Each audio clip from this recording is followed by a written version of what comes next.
ప్రతి మనిషి దేవుని నమ్ముకోవచ్చు, నమ్ముతారు చాలా మంది. నమ్మకం స్థాయిలో ఉన్నంత వరకు ఎవరికి ప్రమాదం లేదు. కానీ అది సామూహిక వ్యక్తీకరణగా మారినప్పుడు, ఒకరి విలువ, ఒకరి ఆలోచన, ఒకరి నమ్మకం మరొకరి నమ్మకానికి మధ్యలో వైరుధ్యం ఏర్పడినప్పుడు అప్పుడు సమస్య ముందుకు వస్తుంది. దేవుడు అనే భావన అది కేవలం వైయక్తికమైన భావన, అది సాంత్వన. మార్క్స్ అన్నాడు, ఒక మనిషి బలహీన క్షణంలో, బలహీన సందర్భంలో, ఏ దిక్కు లేనప్పుడు, ఏ ఆధారం లేనప్పుడు, ఏ ఆశలు లేనప్పుడు మనిషి దేన్ని ఆశ్రయిస్తాడు? ఒక అమూర్త భావాన్ని ఆశ్రయిస్తాడు. ఆ అమూర్త భావన ఏమై ఉంటుంది? దేవుడు, మతమై ఉంటుంది.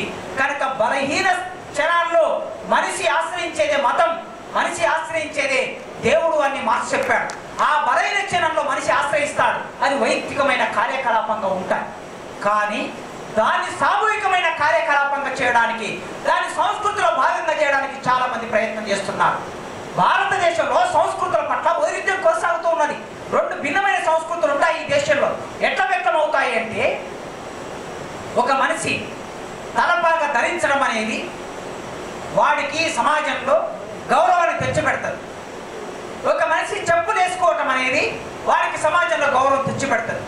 ఒకడు కుర్చీ మీద కూర్చోవటం అనేది గౌరవం తెచ్చిపెడుతుంది.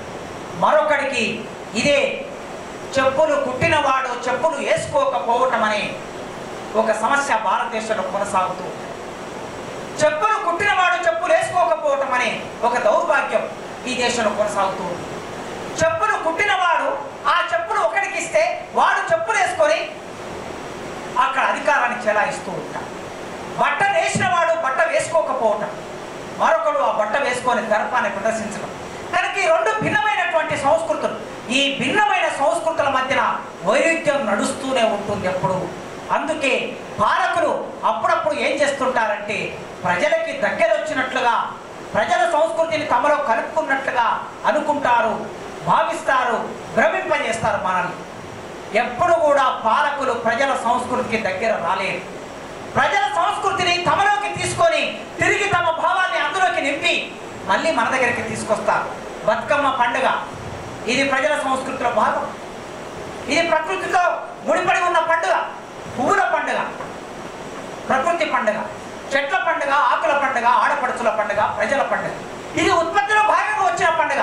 కానీ ఉత్పత్తిలో భాగంగా వచ్చిన పండుగని ప్రజలందరూ సామూహికంగా జరుపుకుంటున్నప్పుడు, అఫ్కోర్స్ దళితులు చాలా చోట్ల చాలా పండుగల్లోకి భాగం కానట్లే, గుడిలోకి భాగం కానట్లే, పండుగలోకి భాగం కానట్లే, ఉత్సవాల్లోకి భాగం కానట్లే, బ్రహ్మోత్సవాల్లో భాగం కానట్లే, బతుకమ్మ పండుగలో కూడా భాగం కాలేదు.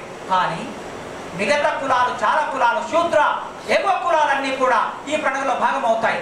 అట్లాంటి ప్రజా సంస్కృతిలో భాగమైన బతుకమ్మ పండుగలోకి చాలా స్లోగా దేవి నవరాత్రుల్ని తీసుకొస్తారు. వాళ్ళు బెజవాడ కనకదుర్గ బొమ్మను, కలకత్తా కాళిక బొమ్మను బతుకమ్మ పండుగలోకి వస్తుంది. పువ్వులతో పేర్చినటువంటి, రంగురంగుల పువ్వులతో పేర్చిన ఆ బతుకమ్మ ఆ పైన శిఖరాగ్రం మీద మెల్లగా కలకత్తా కాళిక వస్తుంది, లేకపోతే దుర్గమ్మ వస్తుంది. గత 5 సంవత్సరాలుగా చాలా చోట్ల మనం ఇలాంటి రూపాలు చూస్తూ ఉన్నాం. ఎన్నడూ ఈ రూపం లేదు. ప్రజల సంస్కృతిలోకి పాలకుల సంస్కృతి, మత సంస్కృతి, దోపిడిదారుల సంస్కృతి అలా ప్రవేశిస్తూ ఉంటుంది. ఇక రెండవది